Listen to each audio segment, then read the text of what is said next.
السلام عليكم ورحمة الله وبركاته. اللهم صل وسلم وبارك على سيدنا محمد وعلى آله وأصحابه أجمعين.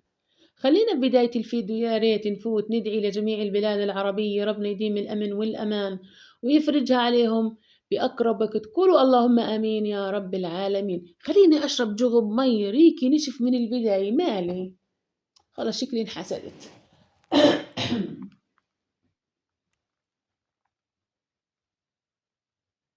الحمد لله رب العالمين. طبعا رجعت لكم مش عارف مال حسي، معقول محسودة انطركت عين؟ والله بيجوز يعني ما واحدة مشهورة زي أكيد راح أنطرك عين. يلا ما علينا. هسا فوتي جراي جراي. صلي على رسول الله عليه أفضل الصلاة والسلام. والعجينة اللي إحنا أخدناها من عجينة الشوش برك وحطيناها وغطسناها بالزيت البلدي. طبعًا قُلت لكم إن شاء الله رح نعمل نوع حلو. والله اتمنيت إنه حدا ينُط هيك في التعليقات ويقول لي أو يذكر اسم نوع حلو حتى لو غلط.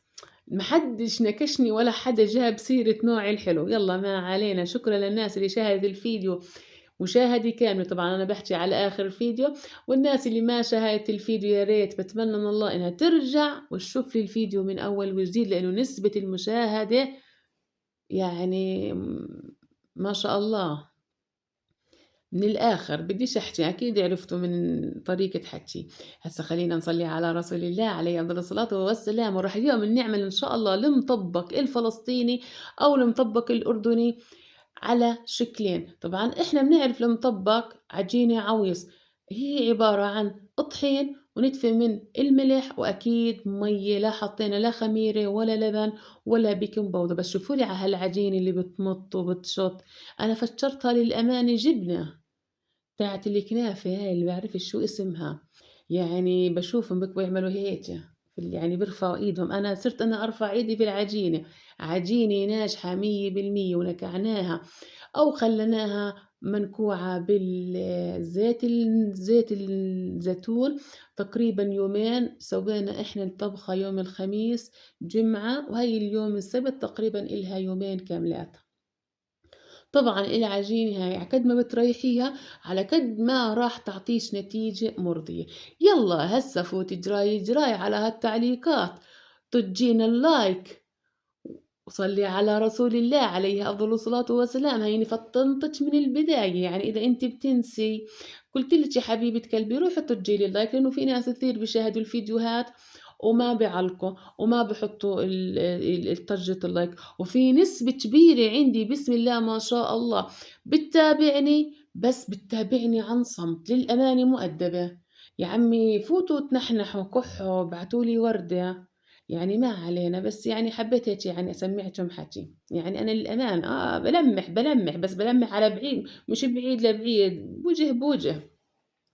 طبعًا إحنا ركّينا العجينة وطوّيناها أو عملناها أكثر من طبقة وغطّيناها، ورُحت عملت أشغال شاقة يعني اليوم السبت، وإن شاء الله بُكرة الأحد راح نكمّل تنضيفاتنا وتعزيلاتنا اللي بنعملها كل أسبوع، بس المرّة هاي مميزة. انتظروني إن شاء الله بفيديو يوم الثلاثاء بإذن الله تعالى، لإنه الفيديو لسه بدي أكمّل عليه وأعمل شغلات هيك حلوة راح تشوفوها من خلال فيديو يوم الثلاثاء بإذن الله تعالى.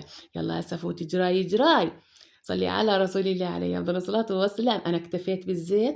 لأ طبعًا لا أكتفي بالزيت يا حبيبتي، لإنه الزيت عمارة البيت، والزيت لهذا النوع الحلو لازم يكبى سايح ونايح، غرقان، غرقان، غرقان. أكيد الزيت بيسهّل علينا في عملية التشكيل، بس أنا هنا سبحان الله باشكّل و وصافن في الزيت. يعني باقول اسخي، اسخي يا بنت الحلال، يعني تخافيش بُكرة الداعمين راح يجيبوا لِك زيت وزيتون أشكال ألوان. فطبعًا الناس اللي سألتني دايمًا تسألني اشتريتِ زيت؟ لأ والله إحنا لسه ما اشترينا زيت، وأنا باشتغل في زيت تاع منوّل. شو قصة هذا الحلو؟ طبعًا هذا الحلو يا جماعة الخير اسمه المطبّق الفلسطيني أو المطبّق الأردني. ربنا يديم الأمن والأمان على بلدنا الأردن، وأكيد إحنا شعب واحد مش شعبين، وربنا يديم الاحترام بيننا. أهلنا في الأردن كثير بيعملوه، بس أهلنا في الأردن شوفوا شو بيعملوا، بحطوا حشوات شوي غريبة. أنا بالنسبة إلي طبعا هنا شوية قطر، ومنا عنا سكر. طبعا السكر عادي اللي بتحطي فيه على الشاي وعلى القهوة، هذا يعني سكر حبيبات. وأكيد عنا زبدية كبيرة من زيت الزيتون. وعنا هاي الخلطة، أنا هاي الخلطة والله مش متعودة عليها كثير. يعني أنا بعرف المطبق السكر، أما المطبق اللي بالمكسرات يعني تعودنا عليه من جديد. طبعا هسا روحي هسا على أي مخبز أو فرن، بتلاقي مثلا في محشي بالزبيب، في محشي بالكاسترد، محشي بالشوكولاتة. طبعا اللي مطبق صاروا يحشوه شغلات كثير، والله زاتية، مش إنها عاطلة، لا والله إنها زاتية، بس إحنا مش متعودين عليها. هانا أم محمد شافت عين الجمل والجوز واللوز وبلشت تكرش. أنا من العشاق الشغلات المكسرات هاي، خصوصًا تعال شهر رمضان. طبعًا هاي الخلطة اللي هي عبارة عن جوز وعين جمل، جوز هند، فستق حلبي، كرفة، سكر. أكيد بكيت أنا عاملهن خلطة، وأكيد بكينا نستعملهن في شهر رمضان، والله إلهن سنة كاملة. يعني هاي من عم نوّل وعندي في الثلاجة، ورجعت استهلكتها من أول وجديد. وإن شاء الله بيجي شهر رمضان إحنا وإنتو هادين البال، كلوا يا رب. طبعًا هنا بعد ما ريّحنا العجينة وغطيناها بشكْفة من المشمّع أو التشيس هذا، بدي أرجع أمد العجينة، وبدي أعمل يعني طريقتين في تشكيل العجينة. الطريقة هاي الأولى للأمانة أنا مش كثير باعملها، بس شُفت بعض القنوات بيعملوا نفس الطريقة، قُلت يعني خلّيني أعمل مثلهم، أجرّب، علمًا هي نفس العجينة ونفس الحشوة ونفس الخطوات، بس اللهم التشكيل. هسّه خلّيني أكتب الصلاة على الرسول عليه أفضل الصلاة والسلام. شكرتم على تعليقاتكم الحلوة اللي مثل السُكّر، اللي فعلًا أسعدتني وفرّحتني والله وخلّتني أعيّط. في بعض التعليقات للأمانة أنا عيّطت. يعني فعلًا لمّا قُلت لكم أنتم عيلتي الثانية، والله العظيم هذا الحكي مش بس عشان زيادة مشاهدات أو تعليقات، والله ولا بابالغ فيه، فعلًا أنتم عيلتي الثانية اللي ربنا عوّضني فيها. فربنا يديم الاحترام والمحبة بيننا. وشكرًا للناس اللي بتتواصل معاي شبه يوميًا على الواتساب، ودائمًا بتحب تسمع أخباري وتشوف أخباري وتطمن علي. ربنا يجبر خاطركم دنيا وآخرة. لفّينا العجينة، أو عفوًا مدّينا العجينة وغرّكناها بالزيت الزيتون، خلّينا الزيت اليوم يسيح وينيح في الدار عنا. وأكيد حطينا كمية من المكسرات أو الحشوة اللي بكينا نحط فيها، مثلًا حشوة الكنافة، عفوًا بلشنا نخبّص حشوة القطايف، مدّيناها على شكل طولي، وبعدين لفّيناها مثل شكل الحلزوني وحطّيناها ومدّيناها، عشان تضمني المطبّق يطلع لونه أحمر مكرمش، شكار، حلاوة، يا عمي بدنا نجوزه. الأمانة حطّي نتفة من ال القطر. القطر باعطيها لون كثير شلبي، وبعدين بتاخدش وقت في الفرن. يعني أي نوع حلو أو أي نوع معجنات حمّي الفرن، خصوصًا الفرن الحامي. يعني المعجنات ما راح تطوّل معاك، وإذا طوّلتِ عليها مش إنها بس راح تكحمش أو تحمّرها، يعني تحميرتها تصير زيادة عن اللزوم. للأمانة بتصير معاك يعني بتلتلت، يعني مثل حبة العلكة. انت عشان تطلع معاك حمرا ولونها يعني شلبي، حطيها على نار حامية، وأول ما تفوتيها على الفرن طملي الفرن شوية، بعدين ارجعي زيدي الحرارة، وما تطوليش عليها في التحمير. كثر التحمير بارجع باقول بصير العجينة تلِت معاك لك مثل يعني مثل حبة العلكة. هان الحشوة جاية عبالها تغيظ تروح مشوار، قُلت لها وين تعالي نضبّي اقعدي في الدار. طبعًا الحشوة هانا طلعت من العجينة بسبب إني أنا فعلًا كتّرت الحشوة، لإني فعلًا مرّة ولادي جابوا لي نوع مطبّق من المخبز يعني جاهز مليان حشوة، بس للأسف عجينة المخابز دايمًا بتكبى ناشفة. أمّا هذا النوع طبعًا حشي السُكّر يعني أهل زمان يعني أنا بدي أحكي عن دار أهلي باكونش يعني أمي بتقول إحنا ما كناش نعرف لا جوز ولا عين جمل ولا جوز الهند، فكان لمّا نروّح من جد الزيتون نعمل المطبّق وخصوصًا في أيام الشتوية فكان نرشه طبعًا كمية من السكر ونبخبخه بالمَيّة، طبعًا هاي طريقة أمي وطريقة أهل أيام زمان، هسا فوتي جراي جراي.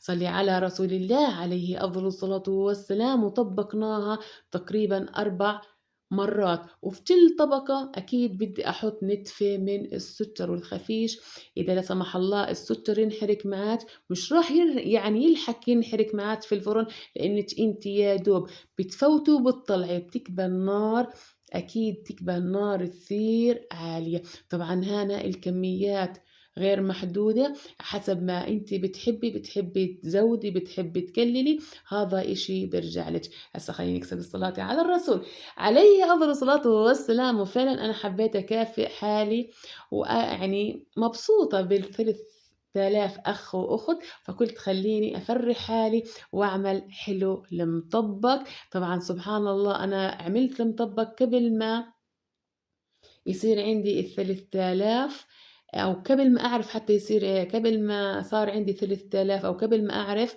فسبحان الله أجت على الوجع، يعني قُلت بما إنه ولادي طنّشوني ما احتفلوش فيّا، يعني توقعت واحد يعني يكتب لي عمارة باسمي، الثاني يجيب لي سيارة، أبو محمد يجيب لي كيلو دهب يحطّه في ركبتي، يعني توقعاتي طلعت عفشوش يا جماعة الخير، ما علينا في هالحكي، فقُلت فيش فيها بدي أدلّي حالي وفعلًا أحتفل لحالي لإنه ما حدا في الدار كان لي مبروك غير اللي معاي في القناة، طبعًا أنتم عيلتي الثانية وكل شوي قاعد باسمّعهم في حكي باقول لهم يخلف عليهم أخوتي وخواتي اللي باركتوا لي، أمّا أنتم ولا جبتوا لي سيرة.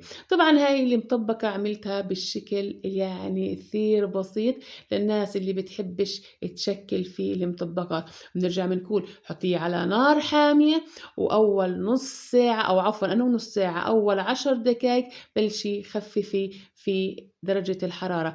طبعًا المطبّق أنا ما باحبش يكبى غرقان بالقطر، أكيد بدي أحط القطر جانبي وأصير أحط على كل حبّة بحبّتها شوية من القطر، وكل واحد من الولاد ياخد قطعة ويحط القطر المناسب.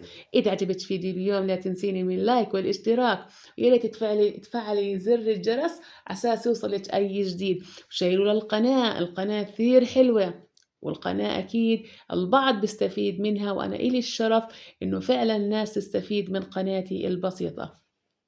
طبعًا لا تروحي بعيد، بدنا نفوت هسّه على الصالون ونشوف الكيس اللي إله شهر والله محطوط وأنا أهملته إهمال كثير كبير، شوفوا لي على الملولوة هاي يا ويل كلبي لولوة حياتي للأمانة طعم وريحة وهنا أنا قاعد باتمزمز بس بكيت مستعجل لإنه فعلًا بكيت بدي أخلّص شغل يوم كامل، إن شاء الله راح تشوفوه بطريات بإذن الله تعالى أو عفوًا راح نكملوا بطريات وراح تشوفوا الفيديو يوم الثلاثاء بإذن الله تعالى.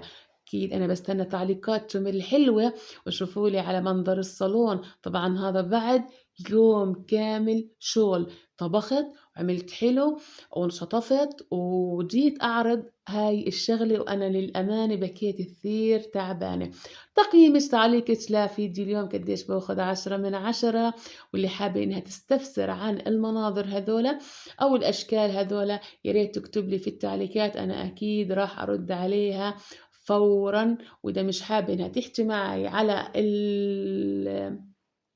القناة يا ريت تحكي معايا عن طريق الواتساب الناس كثير وصوني عليهن وأنا والله بحاول إني أجيب منهن لأكبر عدد ممكن طبعا هاي الأشكال للأعراس المناديل والسلال وأكيد الصدورة أكيد شفتوهن معاي في فيديو سابق رجعت حبيت إني أعيد تصويرهن للناس اللي فاتوا على القناة الجديدة. لكل شي السلام عليكم ورحمة الله وبركاته.